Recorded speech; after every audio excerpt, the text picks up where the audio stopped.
Very close to my heart. As I talk to him today, may that talk not only be directed to him, but to every servant of God in this house, every servant of God in this place, but every Christian in this house. Amen.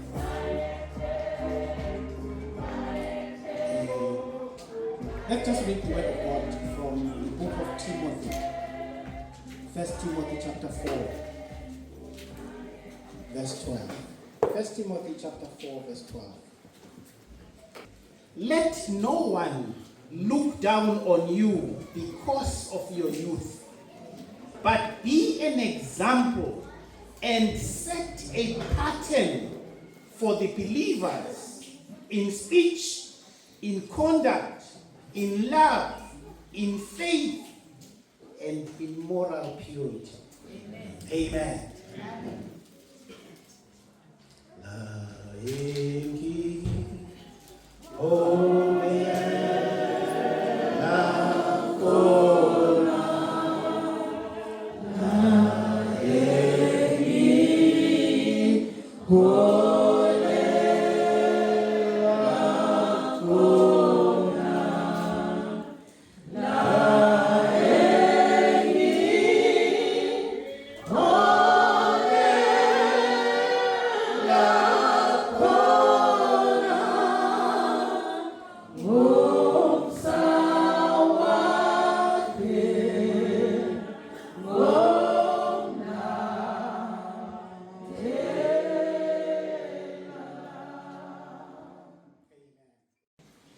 Charging him with the work that the Lord had given him. Now, he starts off by saying, let no one look down upon you. Amen. You know, that part is a command as well. Do not allow. The implication here is that sometimes we do allow people to do that. Yeah. And he's saying to young Timothy, don't allow that to happen in your life. And I'm saying to us all today here, don't allow the devil to tell you anything else other than that God is there and God is on your side. And the Bible says, if God be for us, who can be against us? I like the story of that crippled man who was at the pool of Bethsaida for 38 years. And I pray that God will help us to see Jesus coming into our situation. Amen. I said I wasn't going to preach. I'm sorry. I'll go back to what I wanted to do today. Right. And then he says, after saying that, do not let people look down upon you. Amen. He says, but set an example. Hallelujah. And I like the way the Amplified Version puts it. He says, set a pattern for the believers. Hallelujah. Amen. I am saying to all the pastors here, set a pattern for the believers. Amen. Hallelujah. Amen. What does it mean to set a pattern for people? I tend to go back to my teaching career because I've always been a teacher all my life. You know, in maths, if you give an example for your students to follow, to solve a certain question, if they use that example, they will be able to get all, if you give them 10 questions, with that one example, they will be able to get all the 10 questions right. And I'm saying to us today, to all pastors, to all those that have been called of God, if you set an example in one thing, it will solve all the other things. Hallelujah. But what is it to set an example? The dictionary meaning says, to behave in a way that demonstrates how others should behave. Amen. Behave in the way that you want people to behave, and they will copy that.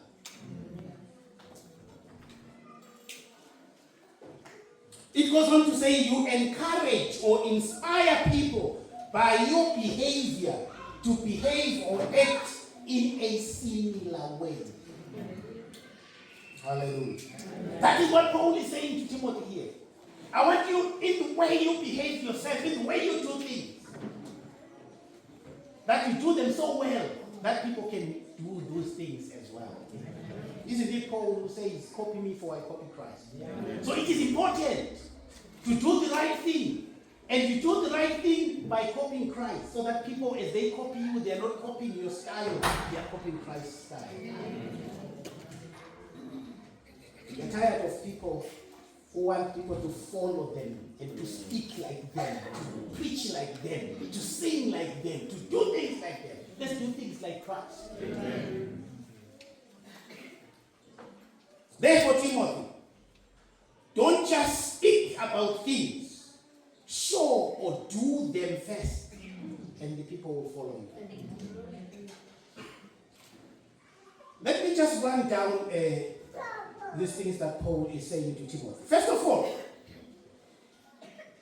the good thing that we see here Paul dealing with is he's giving Timothy positive things from God, from the Word of God, to live and to do and to set an example. Positive things. It is common knowledge with skiers that they are told, follow the path, follow the path, follow the path. And as they look at the path and concentrate on the path, they don't see the trees around because they are following the path. If you were to say, avoid the trees, what will happen? They are looking for the trees and they will crash into those trees. And I'm saying to us, Paul here is giving positive things that Timothy should set an example in. And I am saying to us today, if we set an example in these positive things, we won't even have to talk about the negative. Because people just follow and go and do the right thing. Amen. The young man was very, very steady. He didn't drop anything until he came back to the pulpit. Then we asked him, did you see the people who were on their phones? He said, no, I didn't see it. Did you see those people who were laughing? No, I didn't see them. Why? He was concentrating on this. And I am saying to us, Paul is saying, concentrate on these things. And people will not see the wrong things. Sometimes we try to chastise people in church. Don't do this, don't do this. Why don't you tell them to do the right thing? And see if they will do both. As they do the right thing, they will avoid the wrong thing.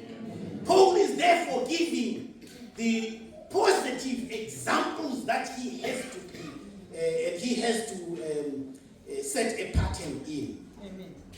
In your conduct. Yeah. Hallelujah. Amen. You see, the problem with conduct is that you develop it. It doesn't just come like that. No. You have to practice it. You have to practice doing it. And the more you do it, the more comfortable you become. And I'm praying that God will help us. That is what people should be saying about you and me as a Christian. I want to be like that. Didn't the disciples surprise people around them when they say, you know these guys, we know them. They're just ordinary fishermen. But because of the things that they are saying and the things that they are doing, we know they have been with Jesus. Amen. Hallelujah. Where is the good conduct developed from? It is spending time with Christ. And as long as you learn how to spend time with Christ, you will never be the same. You will never be the same. There is no way, one writer said, there's no way you can interface with the Holy Spirit and remain the same. So when you want to develop the right conduct, spend time in the presence of God. And this is not just for pastors, it's for everyone. The more time you spend with Christ, the more Christ-like you become. The more helpful to the world you are. Sometimes as Christians, we are not as helpful as we are supposed to be. Let us spend time in the presence of God. Number 3, he says, set a pattern in love. Hallelujah. Amen. And we know the kind of love that he's talking about here is the agape love, the love of God. And when he says to Timothy, set a pattern in the way that you love other people, he's saying, set a pattern in the way that Christ loves people. In spite of anything else, love them anyway. And as pastors, there's a temptation of those people that are very nice to us, those people that visit you, and then they realize there's nothing in the fridge, and they come with groceries. We tell them, love them more. Yeah. That is a temptation that we need to go.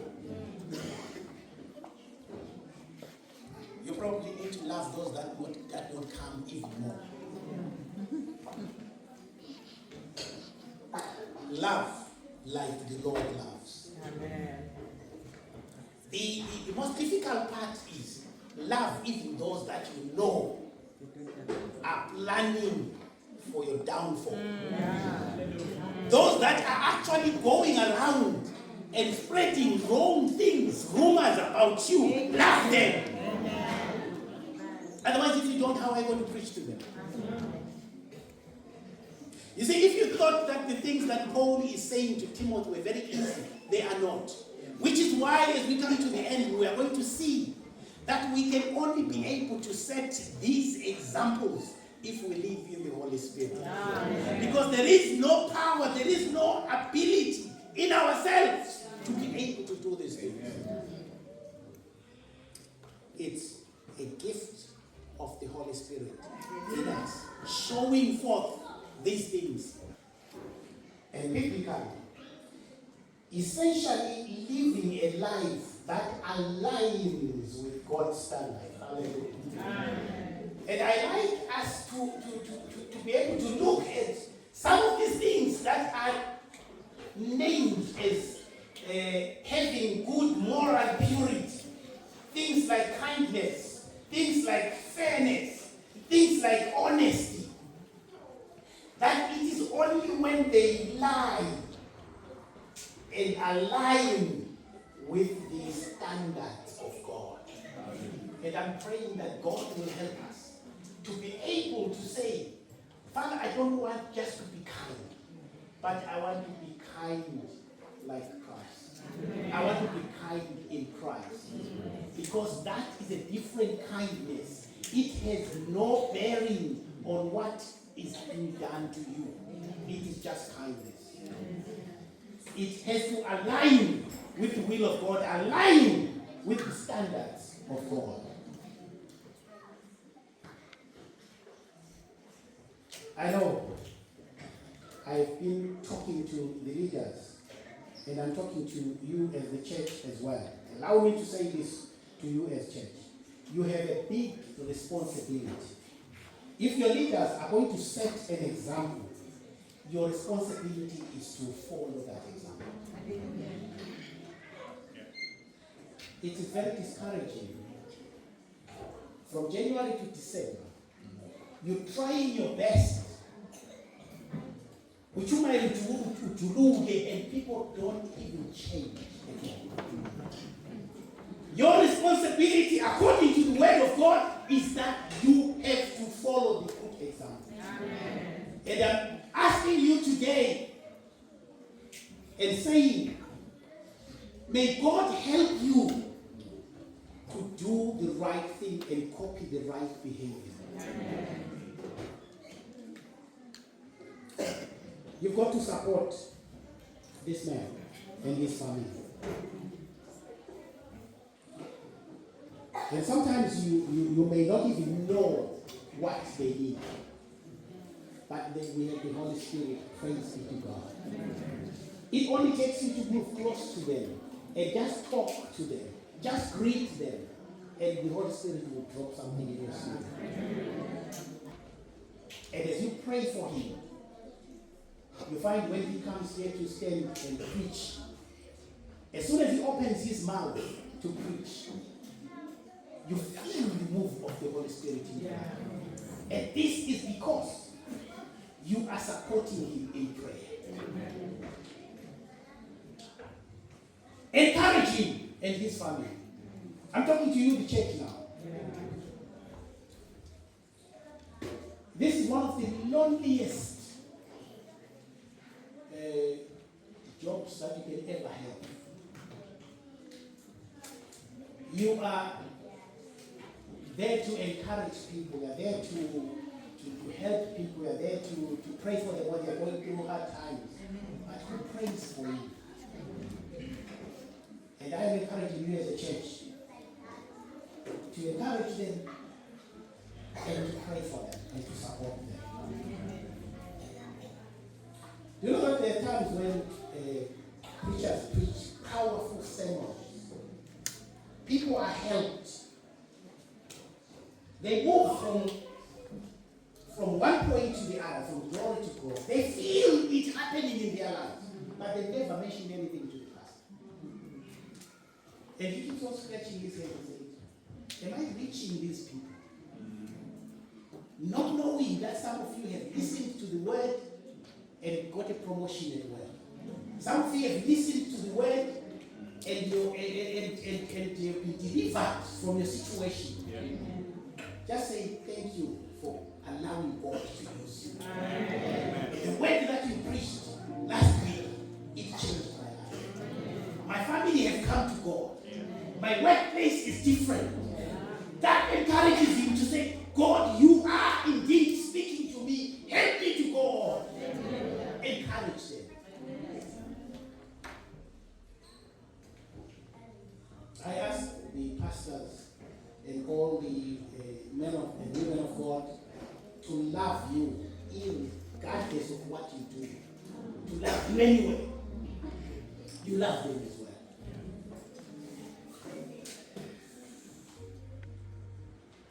Even if they tell you the things that you do, don't tell you to love.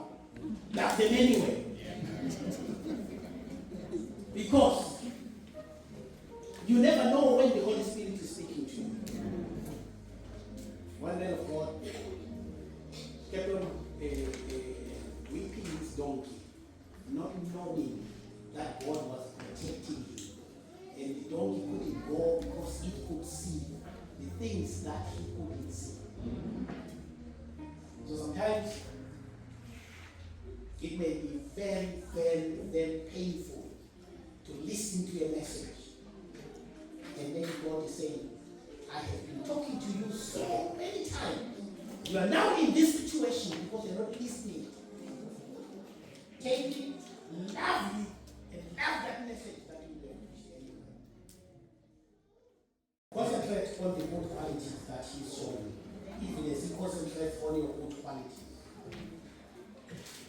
One young child said to his dad, in fact, there were three of them, the young girl, the mother, and the father. And the young girl says, do you know, Mom, today Dad said I'm preaching. And then the father said, no, I never said that. Said, okay, Dad, you said I'm pretty annoying you, but I'm concentrating on